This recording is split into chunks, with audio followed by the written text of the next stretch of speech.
Ya, kenapa ya harus diperingati? Seberapa penting sih ASI buat bayi? Dan bagaimana supaya bisa memberikan ASI dengan lancar gitu ya? Nah, kita akan bahas bersama dengan Dr. FX Wikan Indrarto, spesialis anak, yaitu dokter spesialis anak Rumah Sakit Panti Yogyakarta. Silahkan yang ingin bergabung gitu ya, menyampaikan pertanyaannya atau kegelisahannya ya, nanti akan kita bantu. Langsung aja WhatsApp di line WA kita di 0818621013 atau juga boleh share atau tuliskan komentarnya di line komentar kita Instagram kita @starjogja_fm. Selamat siang Dokter Wikan. Selamat siang Mbak Widya. Yes. Selamat siang Star Lover semuanya di seluruh dunia. Di seluruh dunia karena kita lagi streaming ya, Dokter Wikan ya. Sehat selalu ya Dokter Wikan ya. Sehat Widya. Betul ya dokter ya. Pekan ini adalah biasanya diperingati sebagai Pekan ASI sedunia gitu ya Dokter Wikan ya. Ya, benar. Memang pada tanggal 1 sampai 7 atau minggu pertama Agustus itu kita merayakan Pekan ASI sedunia. Jadi tidak hanya di Jogja, tidak hanya di Indonesia, tapi di dunia.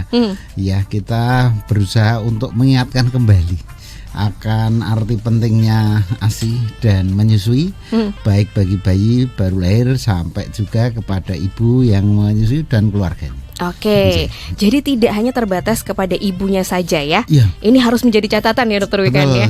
Bayi, ibu dan keluarga. Bayi, ibu dan keluarga. Jadi bayi, ibu, ayahnya, keluarganya, kakek neneknya, semuanya harus mendukung ini ya. Harus bersatu untuk mensukseskan pemberian ASI pada bayi. Oke, nah karena ini diperingati, jadi ada pertanyaan, seberapa penting memang ASI ini untuk bayi Dokter Wikan? Baik ya, memang kita semua sebetulnya sudah paham bahwa manfaat ASI itu luar biasa. Oke. Bagi bayi itu sendiri tentu akan meningkatkan daya tahan atau kekebalan atau stamina bayi. Karena komponen ASI tidak ada di makanan atau menu lain. Ya, dan itu imunitas atau kekebalan itu hanya ada pada ASI. Bayi yang mendapatkan ASI secara medis jauh lebih jarang sakit, jauh lebih sehat, tidak kurus maupun tidak kegemukan untuk pada saat bayi, dan nanti pada saat anak juga jauh lebih cerdas, lebih pintar, lebih berempati dan lain sebagainya. Manfaat untuk bayi. Nah, manfaat untuk ibu juga ada. Ibu yang tetap konsisten memberikan ASINya, itu artinya ibu yang menghormati hak asasi bayi. Nah, iya, bayi itu punya hak, yaitu mendapatkan ASINya. Ya, nah ibu yang memberikan itu akan jauh lebih sehat. Proses pengerutan atau kembalinya rahim menjadi ukuran normal setelah melahirkan akan jauh lebih cepat. Resiko perdarahan dari rahim jauh lebih kecil. Resiko jangka panjangnya untuk terjadinya kanker leher rahim maupun kanker payudara jauh lebih kecil untuk ibu, dan untuk keluarganya ya tentunya akan mempererat, menyatukan yang disebut dengan bapak, ibu dan anak satu keluarga, termasuk juga nenek, kakek kalau misalnya tinggal serumah akan bersatu padu. Ya tentunya juga akan dalam aspek ekonomi ya kan, tidak ada dana atau anggaran untuk pembelian nutrisi lain. Ya makanya anggarannya dapat dialihkan untuk pembelian yang lain. Itu manfaat bagi bayi, bagi ibu, bagi bapak, bagi keluarga, dan bahkan bagi masyarakat.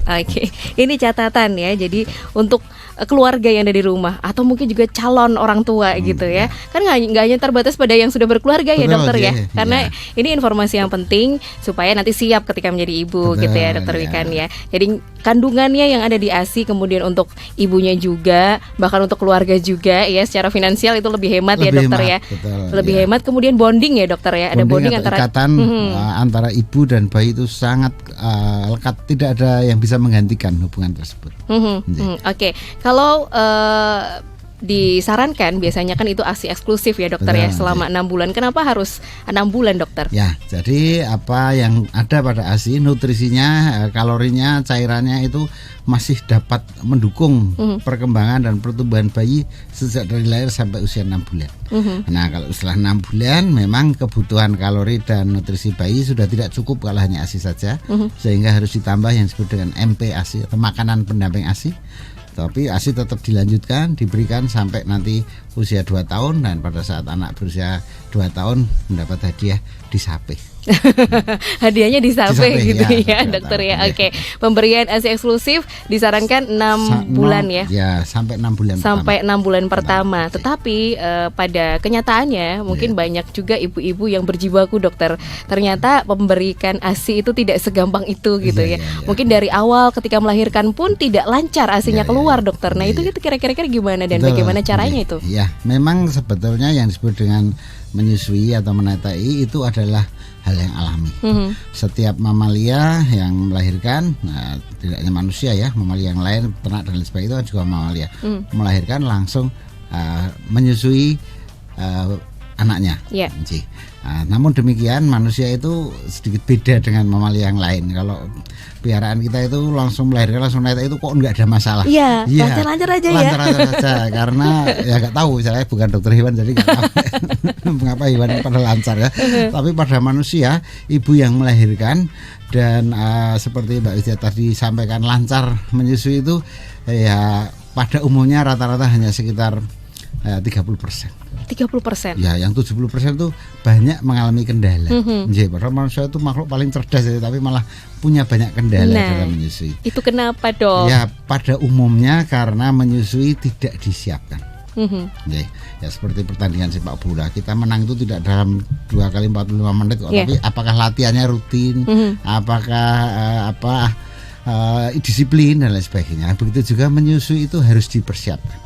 Tidak pada saat bayi itu lahir baru ibu itu menyusui, tapi bahkan seperti Mbak Edi tadi sampaikan, calon ibu itu juga harus belajar bagaimana nanti cara menyusui, bagaimana mengapa ASI bisa keluar, mengapa ASI mengalami kesulitan dan lain sebagainya. Kalau itu sudah dipahami, pertama harus paham dulu. Kalau sudah paham, nanti pada saat hamil nanti akan didampingi oleh teman-teman konselor. Jadi ibu hamil itu tidak hanya diawasi kehamilannya, pertumbuhan janinnya, kesehatan ibunya, tapi kesiapannya juga untuk menyusui. Nah, itu yang karena ketiga jadi sering tercecer. Nah, sehingga begitu bayi lahir jadi ibu belum siap. Padahal persiapan menyusui itu harusnya dimulai sejak remaja putri dan diintensifkan pada saat hamil, apalagi menjelang persalinan harus intensif. Dan saya anjurkan setiap ibu yang hamil tidak hanya kontrol kehamilannya, janinnya dan kesehatan ibu, tapi kesiapannya menyusui, bagaimana pemahamannya tentang ASI, bagaimana nanti kecemasannya dapat diatasi, dan bagaimana memposisikan bayi, menghubungi siapa kalau mengalami kesulitan, dan bagaimana jalan keluar atas kesulitan-kesulitan yang umum dialami oleh ibu menyusui. Itu yang sebaiknya dipelajari sejak awal. Ya, teman-teman, luar biasa ya. Iya, kami menyiapkan di Rumah Sakit Pantirapih sudah melayani ibu hamil dengan paripurna. Ya, tidak hanya kesehatan ibu, kesehatan janin, tapi juga menyiapkan supaya ibu nanti begitu melahirkan sudah siap menjadi busui, ibu yang menyusui, baik melahirkan secara spontan maupun secara sesar, secara operasi. Begitu juga ibu kita bantu menyiapkan untuk tetap menyusui meskipun nanti cuti kerjanya sudah habis sudah selesai, padahal bayinya belum sampai 6 bulan, kami juga akan dampingi untuk menyiapkan itu. Teman-teman di Rumah Sakit Pantirapih Jakarta siap untuk menampung. Persiapan yang harus dilakukan nih, dokter, yang paling umum yang harus kita tahu, yang paling dasar itu apa sebenarnya? Nomor 1 tentunya pemahaman. Ibu harus paham dulu manfaat ASI, apa kendala yang biasanya muncul, bagaimana mengatasi kendala itu, kepada siapa harus bertanya kalau ada kesulitan, itu harus paham dulu. Tidak setelah melahirkan, sebelum melahirkan sudah tahu nomor kontak WA siapa yang dihubungi, itu harus disimpan dulu supaya nanti siap ya. Dengan demikian nanti seandainya betul muncul kendala tidak kaget lagi. Nomor 1 kesiapan. Yang kedua ya adalah niat, motivasi. Ibu harus diberi motivasi kepercayaan diri yang betul bahwa ibu itu harus bersyukur karena diberi anugerah janin, kehamilan dan persalinan, pasti ibu juga diberi anugerah ASI. Nah, itu yang harus dipahamkan. Tapi yang tidak mudah adalah karena kadang-kadang ya ibu itu berada pada situasi yang sulit. Misalnya kasarnya tinggal dengan orang yang kurang mendukung untuk itu. Ya, tapi yang paling sering itu mohon maaf ya, mertua ya. Waduh, ini pada dia. umumnya ya, tapi geger ini. Terjadi perang Bratayuda di rumah itu karena apa?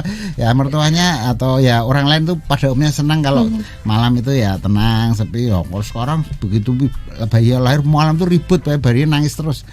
Nah, pada umumnya adalah yang data yang kami punya di Rumah Sakit Panterapi adalah kendala menyusui pada hari awal adalah karena ibunya itu menjadi cemas atau stres gitu ya dokter? Cemas dan stres, Okay. Tidak hanya karena bayinya nangis, tapi juga karena dari sekitar ini mesti bayinya ini lapar, mesti ini kurang asinya, mesti ini kamu tidak bisa merawat bayimu dan lain sebagainya. Nah, kalau suara-suara itu datang dari figur yang sangat ditakuti bagi ibu, ya misalnya mertua kan takut dipecat jadi mertua dari menantu, makanya tambah stres lagi.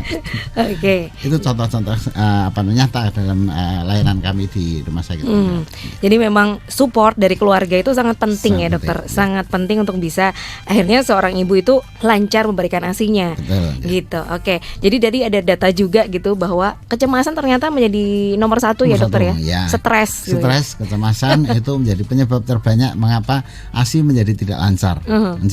Oke, yes. Jadi sebisa mungkin hindarkan pengaruh-pengaruh yang bisa membuat ibu itu stres gitu ya. Nah, makanya tadi peran keluarga itu sangat penting untuk melakukan apa itu dukungan menyusui. Dukungan menyusui itu tidak hanya diperoleh dari suami, tapi terutama ya kalau misalnya keluarga itu tinggal bersama dengan yang paling sulit adalah mertua ya, itu harus keluarga itu harus kompak mendukung. Dan jangan pernah terucap atau keluar kata-kata yang membuat ibu itu semakin tertekan, semakin down. Wah gimana nih asinya? Ya mesti nggak keluar, mesti kurang, mesti tidak cukup. Nah kata-kata seperti itu akan sangat menyakitkan, apalagi ibu yang baru kelelahan melahirkan, sakit karena bekas operasi dan sebagainya. Oke, jadi memang kalau misalnya ASI itu berbeda kadang-kadang ya. Ada beberapa case ketika lahiran normal itu kayaknya lancar-lancar aja. Tapi lahiran sesar kok agak susah ya ASI keluar. Ya nggak sih dokter? Ya sebetulnya tidak, karena sebetulnya produksi ASI itu sama saja melahirkan melalui cara apapun itu produksinya sama. Ya, tapi memang ada dua hormon yang mengatur, yaitu hormon produksi dan hormon distribusi. Hormon produksi hampir semua sama. Begitu ibu itu hamil dan melahirkan pasti terbentuk ASI. Tapi yang jadi masalah itu keluarnya, distribusinya atau kerannya itu nggak buka. Nah, supaya kerannya itu buka, yang paling baik adalah harusnya apa yang disebut dengan puting ibu itu dihisap oleh mulut bayi. Makin kuat mulut bayinya menghisap puting ibu dan pada posisi yang benar kerannya terbuka, mengalir. Itu yang disebut dengan hormon untuk distribusi ASI. Berarti pelekatan ya dokter. Pelekatannya. Ya? Nah, ini yang harus calon ibu tahu juga gitu, bahwa menyusui tidak hanya sekedar menyusui saja, tetapi juga ada posisi yang tepat yang harus dilakukan gitu ya dokter, supaya nanti lancar keluarnya dan semakin banyak yang keluar. Nah pelekatan yang paling benar itu tadi bagaimana supaya kita paham nih dokter? Ya memang itu harus dipraktekkan. Hanya saya belum pernah menyusui sampai sekarang ya. Jadi pada prinsipnya posisi pelekatan seperti yang tadi sampaikan, nah itu yang paling menentukan apakah mulut bayi betul-betul bisa ngenyut atau nyedot puting ibu dengan benar atau tidak. Nah keterampilan atau kemampuan ibu untuk memposisikan bayinya itu kita latihkan oleh teman-teman konselor laktasi di Rumah Sakit Panterapi sejak ibu itu kehamilan menjelang persalinan ya. Gimana meletakkan bayi pada saat bayi itu di posisi payudara kiri, di payudara kanan itu caranya begini. Nah nanti terus dievaluasi lagi oleh konselor setelah bayi itu lahir. Oh bu, mungkin kurang ke atas, kurang ke bawah, kurang ke depan, kurang ke ke nunduk sedikit, bu kurang tegak atau dan sebagainya. Seperti kita kalau duduk di sini ya, kalau kita duduknya terlalu dekat ya suaranya terlalu besar, atau kita capek mungkin 1 jam sudah capek. Tapi kalau duduknya pas, nah kita terus nyaman. Nah pelekatan itu akan baik kalau ibu sudah memahami sejak awal sebelum bayi itu lahir, oh nanti kalau saya netei pakai tangan kanan tak posisikan gini. Nah ya. Kalau pada saat tangan kiri saya mau posisikan begini. Teman-teman konselor melatihkan dengan manekin atau boneka ya untuk latihan ibu seperti ini cara meletakkan. Nah itu harus dilatih, bukan setelah bayi lahir, sebelumnya pun harus dilatih. Nah itu kalau sudah dilatih maka meskipun bayi itu lahirnya normal, lahirnya sesar, ibu tetap masih ingat kemarin apa yang dilatihkan, langsung pada umumnya terus bisa lancar. Ya. Nah ini catatan lagi gitu ya, jadi menyusui itu tidak instan ya dokter ya. Betul, jadi perlu persiapan itu tadi, termasuk juga pelekatannya, posisinya. Takutnya juga nanti bayi tersedak ya dokter. Betul, ya kalau posisinya salah. Jadi memang harus dikonsultasikan dengan konselor gitu. Betul, ya. Supaya lebih tepat. Ibu hamil dan melahirkan harus didampingi oleh teman-teman konselor laktasi yang akan berperan penting dalam mengevaluasi apakah pelekatannya sudah benar atau tidak.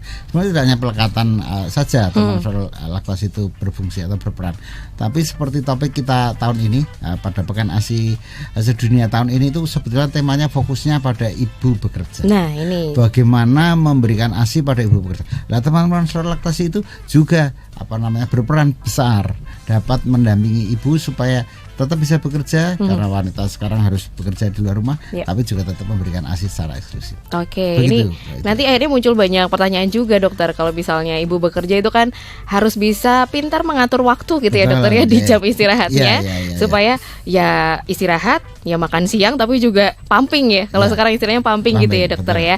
Nah, ini mungkin ada catatan dari dokter Wiken supaya pumpingnya juga lancar, kemudian ASINya tidak keburu basi dokter. Nah, cara-cara seperti itu yang harus kita tahu juga ya dokter ya. Jadi sama dengan pelekatan dan menyusui pada kelahiran awal tadi harus disiapkan jauh hari sebelumnya. Begitu juga menyusui pada saat ibu sudah bekerja juga harus disiapkan jauh hari sebelumnya. Memang saat ini negara masih memiliki regulasi ibu melahirkan itu cutinya maksimal 3 bulan.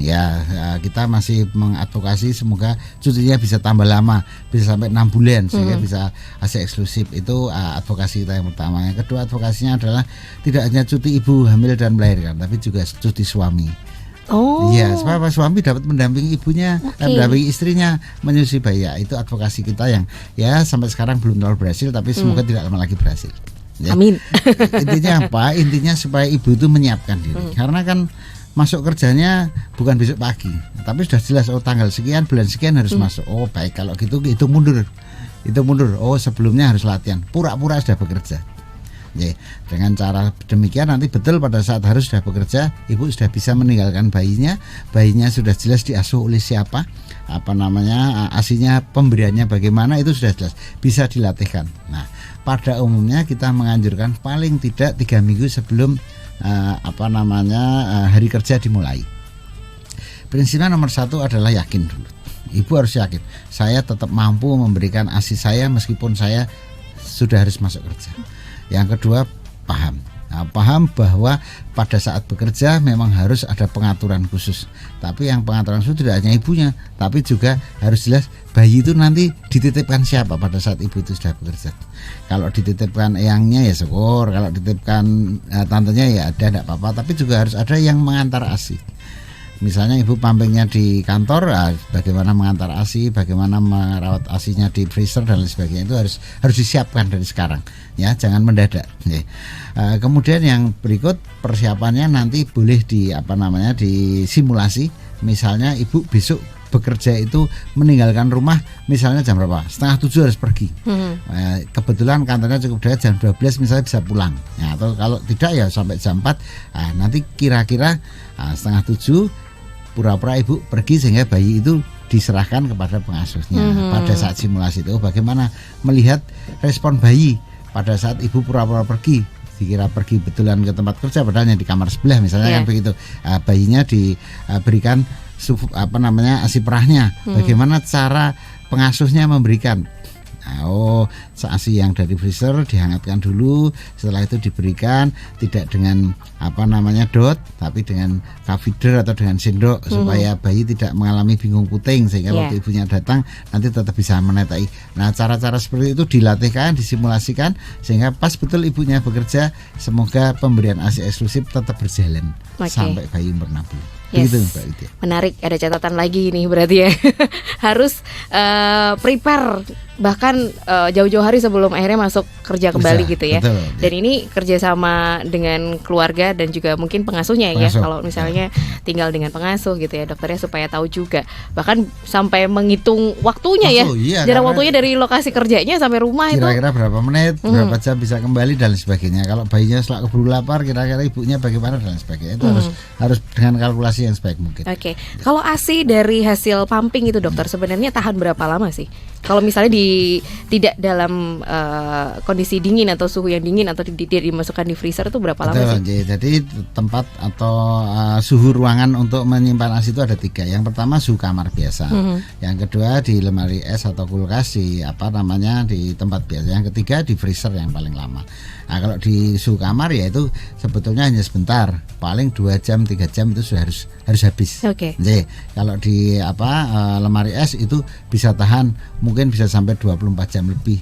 Nah, kalau di freezer itu bisa sampai berminggu-minggu, bahkan kadang berbulan-bulan asal listriknya tidak mati. Nah itu asal listriknya tidak mati, catatannya ya dokter ya. Jadi banyak hal yang dipersiapkan. Jadi tolong ya ibu-ibu jangan sendiri gitu ya. Keluarganya harus ikut bekerja sama nih. Karena bayi itu terjadi karena kerjasama antara ibu dan bapak ya. Waktu menyusui juga harus kerjasama antara ibu dan bapak. Jangan dipasarkan ke ibu saja.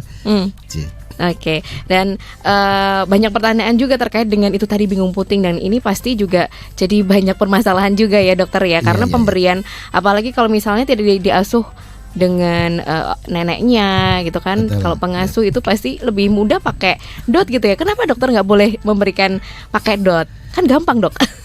Ya memang dari segi teknis itu lebih mudah.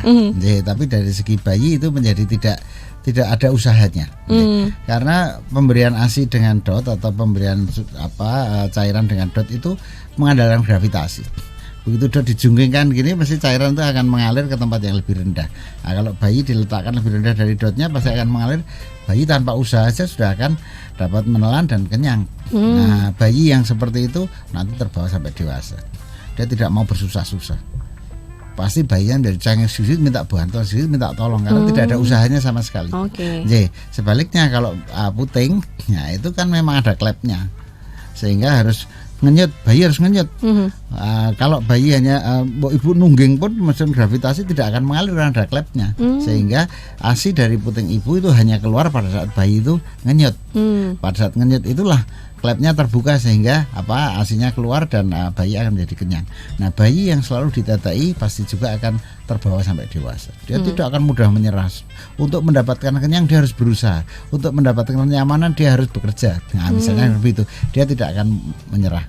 Nah, itu yang menyebabkan mengapa bayi yang ditetai oleh ibunya bahkan sampai 6 bulan ASI eksklusif itu besarnya jadi anak yang membanggakan. Kita ayam punya anak seperti itu. Sebaliknya kalau bayi sejak awal sudah diberi menu dengan dot yang dimana tinggal jungkingkan gini, diletakkan gini, terus pengasuhnya misalnya sambil nonton TV atau pengasuhnya sambil wianan gitu, tetap mengalir, bayi akan juga terbawa sampai besar. Nanti sedikit-sedikit mesti cari hal yang mudah.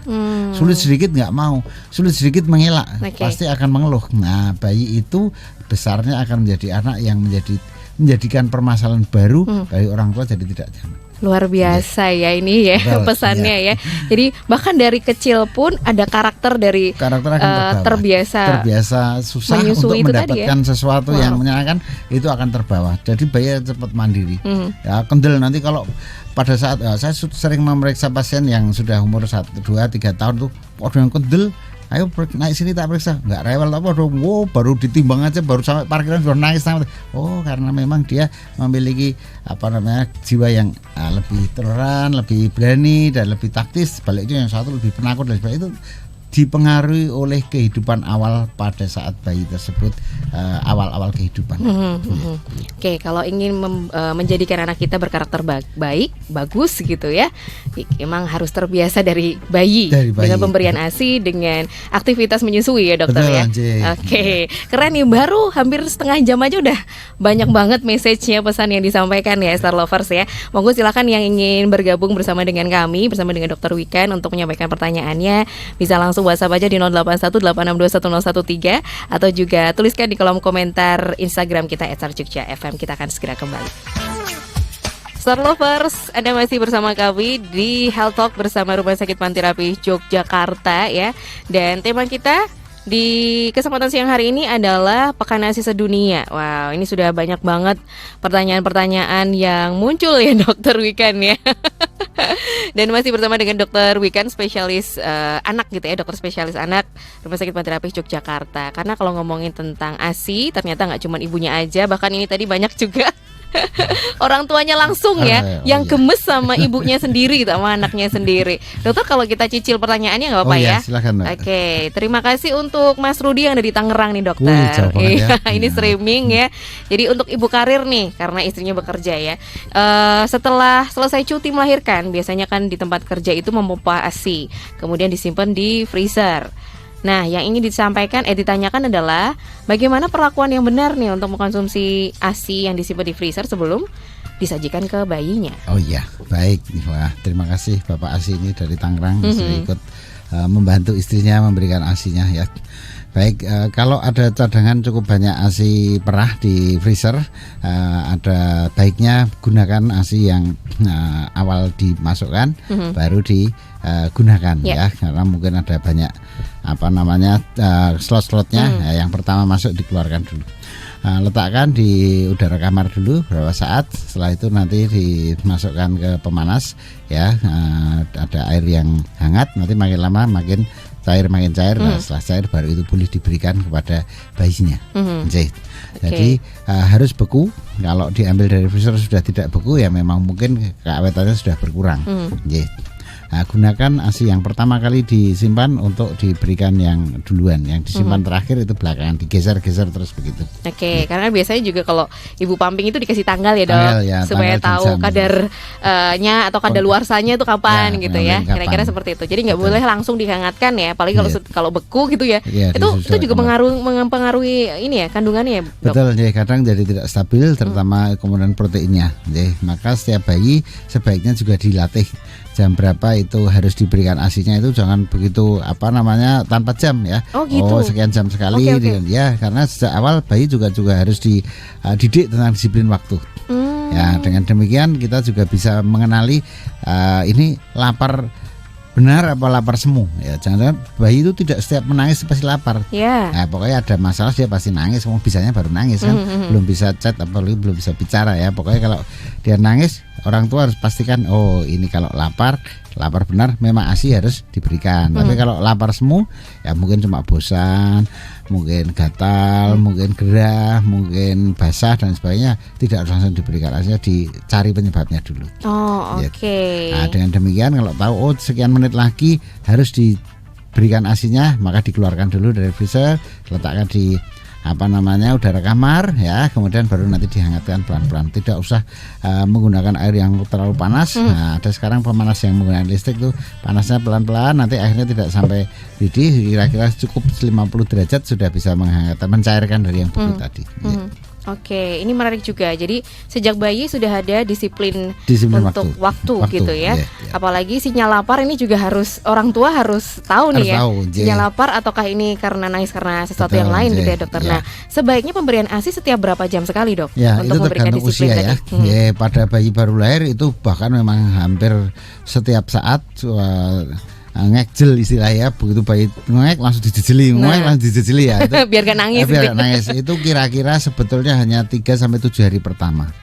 Jadi setelah itu nanti pelan-pelan ibu dan bayi sudah semakin klop, makin mengatur, makin bisa mengatur waktu rata-rata sekitar 2 jam. 2 jam sekali, baik pada saat siang maupun malam hari.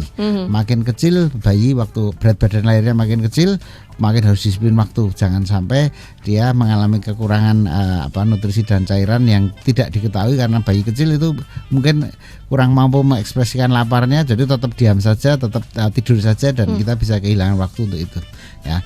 Makin meningkat biasanya sekitar umur 8 ya atau 35 hari nanti sudah lebih teratur.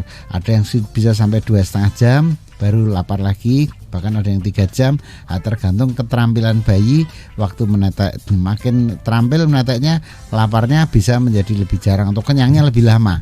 Sehingga ada kesempatan ibu untuk melakukan aktivitas yang lain, karena bayi tidak harus nempel terus ke tubuh ibu. Sebaliknya makin kecil seorang bayi waktu lahir, bahkan mungkin hanya 2 kilo atau lebih atau kurang dari itu, itu malah bagian mungkin bisa setiap 1 jam atau 1,5 jam masih harus netek, sehingga ibu kadang-kadang sangat terikat dengan bayi. Tapi itulah maknanya cuti melahirkan itu karena ibu memang harus fokus ke bayi. Oke. Standarnya untuk ukuran bayi di Indonesia itu berapa kilo, Dok?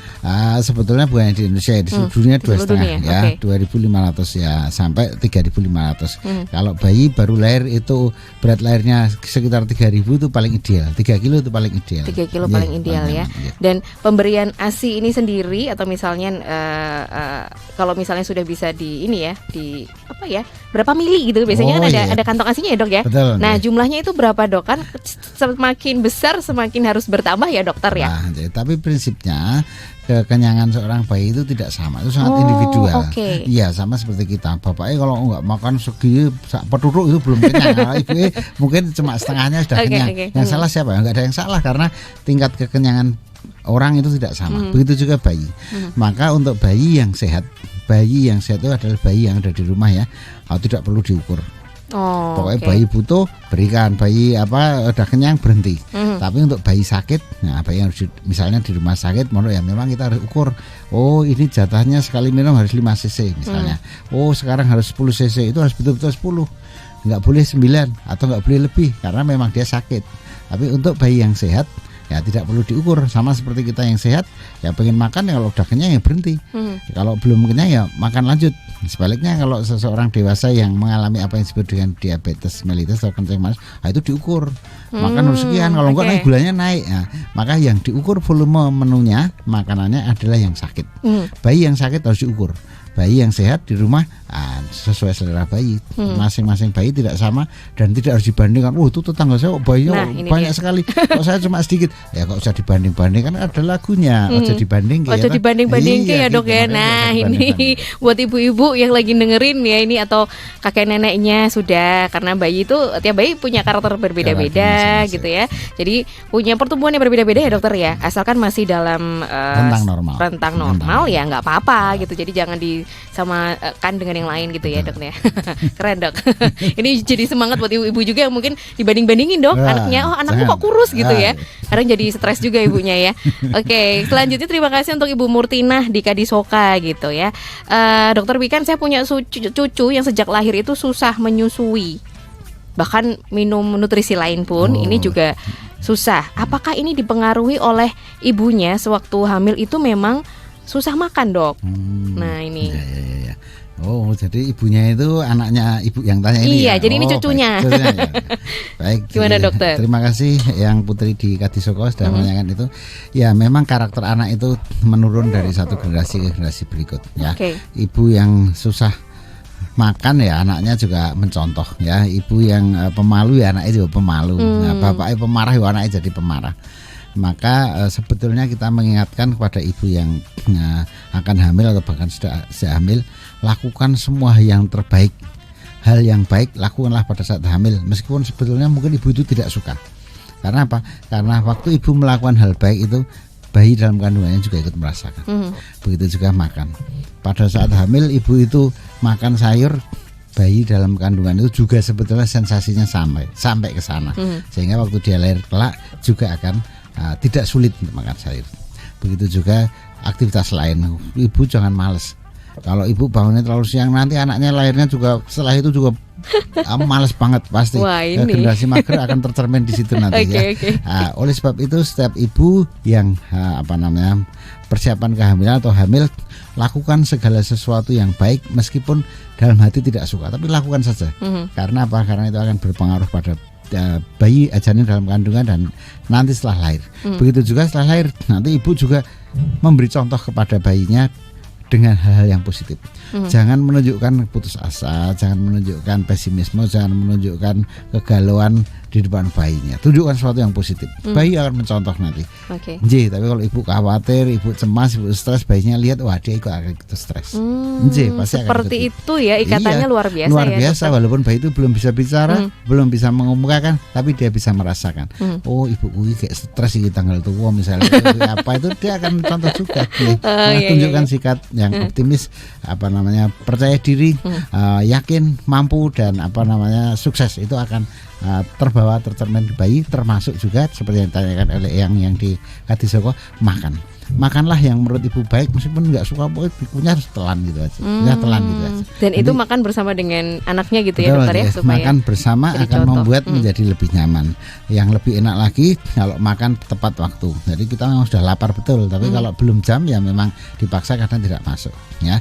Maka disiplin waktu untuk makan itu juga harus diterapkan pada saat ibu itu hamil dan menyusui. Nanti bayinya juga akan disiplin waktu juga. Kalau misalnya dokter sudah terlanjur nih, sudah terlanjur tidak disiplin, nah bagaimana supaya bisa menggiringnya supaya lebih disiplin tadi dok? Memang kalau sudah terlanjur itu tergantung dari jarak dari normalnya. Kalau melencengnya sudah terlalu jauh memang koreksinya tidak mudah atau sulit. Tapi kalau melencengnya belum terlalu jauh, pelan-pelan akan kita bantu, kita dampingi, kita latih akhirnya bisa dengan hukum makan ya, regulasi makan jam sekian kita biasanya terapkan 30 ya 30 menit sebelum jam makan ya jangan, setelah itu makan, setelah itu jangan ngemil lagi. Bayi juga begitu, sebelum jam jangan diberi apapun supaya nanti kasarnya ya lapar. Nanti setelah kenyang jangan diberi apa lagi, nanti memicu muntah karena tidak ada lagi tempat ya. Latih itu supaya ibu latihan disiplin makan sesuai aturan, nanti bayi akan mengikuti atau akan mencontoh. Oke. Kemudian pertanyaan berikutnya dari Ibu Ririn di Wates ya. Wah, saya sampai 3 tahun itu dok menyusui, gimana dong? Waduh kasihan bapaknya. Kasihan bapaknya katanya. Baik, sebetulnya paling ideal itu hanya 2 tahun. Ya, kalau lebih dari 2 tahun memang dampaknya akan muncul dua, ya, dampak medis dan dampak non medis. Dampak medis tentunya bayi atau anak kalau sudah 2 tahun lebih masih tetap menetek ibunya, kebutuhan nutrisinya sudah tidak tercukupi. Karena ASI pada ibu yang sudah melahirkan 2 tahun yang lalu ya boleh disebut expired ya, sudah terlalu lama, itu hanya cairannya saja, nutrisinya hampir tidak ada. Meskipun itu mungkin ketika disusuin itu kayaknya deres aja gitu. Betul ya, itu hanya isi cairannya saja, nutrisinya hampir tidak ada. Nah, anak yang dikenyangkan dengan ASI yang kasarnya ya nutrisinya tidak ada, cair saja, dia akan kekurangan nutrisi. Itu dari aspek medis pasti akan jadi malnutrisi, tentunya kekebalannya turun, mudah sekali terinfeksi, temannya sakit dia ikut sakit dan lain sebagainya. Itu dari aspek medis. Dari aspek non medis lebih banyak dari aspek psikologis ya. Nah, itu pasti jadi bahasa saya mbok-mbokan, kurang mandiri. Iya, apa-apa sih lari ke ibunya, sih takut dan lain sebagainya. Maka paling tepat sebetulnya hadiah ulang tahun kedua adalah disape. Itu tadi. Jangan nunggu 3 tahun. 2 tahun itu sudah pas. Semangat ya untuk Ibu Ririn ya, nanti ini menyapih nih PR-nya ya. Karena menyapih juga bukan hal yang gampang dokter. Betul, bagaimana caranya supaya dokter bisa memberikan semangat ke ibu-ibu yang mungkin juga saat ini lagi mau menyapih putra-putrinya nih dokter. Iya. Baik, menyapih ada dua cara ya. Ada yang dalam tanda kutip dengan kekerasan. Waduh. Tidak dengan kekerasan, ada yang kadang putingnya ibu diolesi sesuatu yang pahit. Itu Broto wali ya orang Jawa bilang itu. Pahit ya. Ada yang modelnya diolesi obat merah, betadin merkurokrom sehingga itu luka ya putingnya ibu. Itu dengan cara kekerasan. Bahwa memang tidak boleh. Tapi ya belum tentu berhasil ya. Lebih baik sebenarnya cara yang persuasif sedikit ya. Artinya buat nanti menjelang ulang tahun yang kedua anak itu lebih sering dengan orang lain, dengan bapak, dengan omnya kalau ada, dengan eyangnya, tantenya atau kakaknya dan sebagainya. Peran ibu pelan-pelan digeser mundur, sehingga waktu betul ulang tahun kedua dia tidak terlalu tergantung dengan ibu. Kemudian ibu tidak harus menawari menetek ya, sekarang jam netek enggak usah ya, kalau dia minta berikan. Tapi nanti kalau sudah netek pelan-pelan jamnya dikurangi. Biasanya menetek sekitar misalnya 20 menit, sekarang 15 menit sudah dialihkan, 10 menit sudah dialihkan. Nah, dengan demikian dia hanya sebentar-sebentar. Kemudian yang paling sulit nyampe itu pada malam hari. Ya, karena kebiasaan tidur ya dok. Maka mulai pelan-pelan menjelang ulang tahun kedua tidurnya tidak lagi dengan ibu, dengan bapak. Ibu pura-pura baru merapikan lemari, baru merapikan dengan bapak di sini, bacakan cerita, didongengi, atau melihat apa yang bersama-sama dengan orang lain. Nah, pelan-pelan itu akan bisa, terus akhirnya tidak lagi tergantung ibu, dan pas nanti 2 tahun hadiah utamanya disape. Nanti dia akan menjadi anak yang mandiri dan sebentar lagi mungkin bisa diberi adik kalau gitu. Oh, Iya. aduh langsung ya Iya. dikasih adik gitu ya. Dikasih Oke, jadi bapak-bapak mohon dibantu gitu ya untuk ibunya bisa menyapih dengan sukses gitu ya Sukses. dokter ya. Kemudian pertanyaan berikutnya banyak yang tanya dok. Oh ya, silakan. @Roro_Heri, dok betulkah jamu tradisional itu efektif untuk meningkatkan produktivitas ASI? Nah Oh, ini banyak ya, nih ya, dok ya, ya ya. yang informasi yang seperti ini nih dok. Baik, ya memang yang disebut dengan ASI booster atau pemicu ASI itu ada sangat banyak. Salah satunya jamu tradisional, kalau Ya. di Jogja disebut dengan jamu uyup-uyup ya. Nah, Ya, uyup-uyup. uyup-uyup. Itu kita menganjurkan juga kalau ibu percaya dan berkenan, karena itu rasanya kan memang menurut saya kurang enak ya. Tapi kalau ibu bersedia silahkan.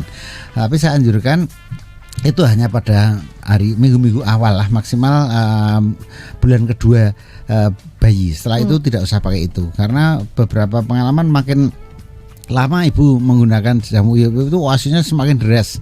Semakin deras, dan nanti pada saat 6 bulan pun bayi tidak dapat MPASI, dia masih mau netek terus. Nanti akhirnya jadi kelebihan cairan, nutrisinya terlalu sedikit, karena makin meningkat usia bayinya, kebutuhannya tidak hanya nutrisi, cairan dan nutrisi harus imbang. Oke. Maka ASI booster itu kita anjurkan pada hari-hari awal, mungkin sampai minggu awal paling diperlukan, dan maksimal itu kira-kira bayi umur 2 bulan. Oke, setelah itu Setelah stop itu dulu tidak ya. perlu ya, setelah itu alami saja. Alami aja Nggih, ya. tidak perlu Oke. di booster gitu. Pertanyaan berikutnya dari Ibu Lana nih, dok apa betul kalau ASI yang kental itu kandungan atau nutrisinya lebih bagus dibandingkan ASI yang cair gitu? Oh ya, kalau kental dan cair itu berarti kan dia dilihat toh. Ya, padahal sebaiknya tidak usah dilihat, langsung dijejelkan ke mulutnya bayi aja, sehingga kita nggak lihat seperti apa ya. Kental dan cair itu sebetulnya masalah ASI awal atau ASI akhir saja. Jadi pada awal itu memang pada saat menetei yang keluar pertama itu yang cair. Kira-kira 10 menit pertama itu yang keluar hanya cairan, sehingga bayi kasarnya menjadi tidak haus lagi. Setelah itu baru mulai yang kental atau ASI akhir, itu lemaknya lebih banyak. Maka nanti bayi peningkatan berat badannya akan menjadi lebih baik. Maka setiap ibu yang menyusui kita anjurkan sebetulnya minimal 30 menit. Jangan terlalu sebentar netek itu. Netek harus lebih lama. Makin lama neteknya, maka komponen ASI-nya akan keluar, baik ASI awal yang cair maupun ASI yang kental itu keluar semuanya, sehingga peningkatan berat badan bayinya akan meningkat. Bayi yang terlalu cepat berhenti menyusu, misalnya karena ada distraksi, misalnya kakaknya ganggu atau ada suara lain mengganggu, sehingga baru 10 menit sudah selesai netek, udah nggak mau lagi netek, itu dia baru hilang hausnya. Tapi komponen lemaknya atau komponen nutrisi yang penting pada ASI akhir itu tidak masuk, ASI yang kental itu tidak masuk. Jadi kalau di kebiasaan yang melenceng itu terus-menerus, nanti berarti makin lama makin jauh dari normal.